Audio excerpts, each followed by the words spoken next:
Hey class, I'm excited to read you one of my favorite books, When Charlie McButton Lost Power. It's by Suzanne Collins and Mike Lester.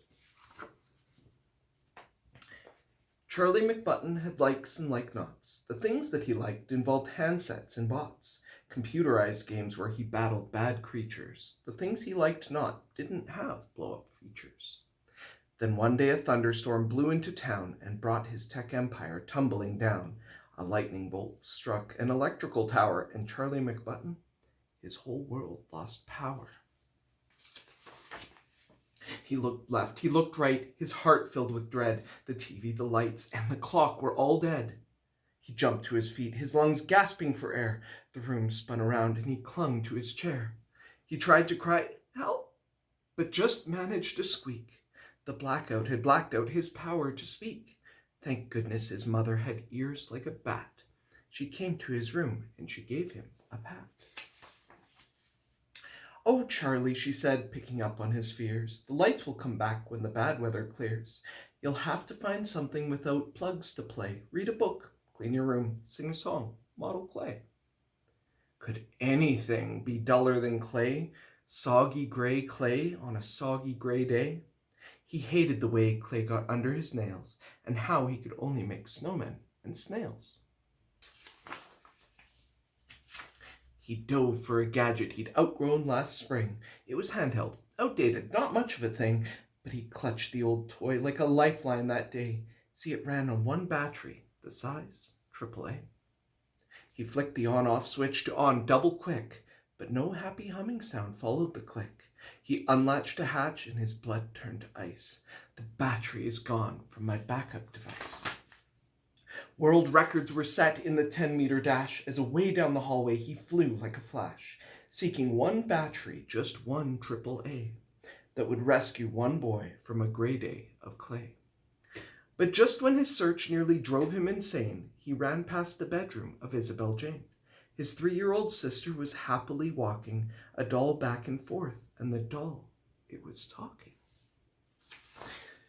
Now, dogs didn't talk on their own as a rule. They needed a power source, some kind of fuel. In less than a second, he'd made his decision. Call it bad judgment, a real lack of vision. Somehow his head didn't warn of his folly, and Charlie McButton, he pounced on that dolly. He plucked out his prize through the baby doll's dress, and Isabel Jane made a sound of distress. It was just a short walk to the foot of the stair, where resided the McButton timeout time chair. To add to the fun of his term in the seat, Isabel Jane came to play at his feet, and Isabel Jane, the battery queen, had more AAAs than he'd ever seen. They powered her puppies, they powered her clocks, they powered her talkative alphabet blocks. Assaulted by non-stop mechanical chatter, Charlie McButton got madder and madder. He snapped at his sis from his timeout time zone. "How come you can't ever just leave me alone?" Her eyes filled with tears, and she gave them a rub. She went to the bathroom and hid in the tub. Then Charlie McButton felt totally rotten and couldn't help thinking some things he'd forgotten. Mainly he thought that for sisters that toddle, Isabel Jane was a pretty good model. She clearly adored him. She didn't have fleas. At dinner, she'd secretly eat up his peas. And sometimes, although he'd most hotly deny it, he liked to just sit there beside her in quiet, wrapped up in a blanket, watching TV, her head on his shoulder, her foot on his knee. He sat and he thought and he stared at the rain. When his timeout was done, he found Isabel Jane.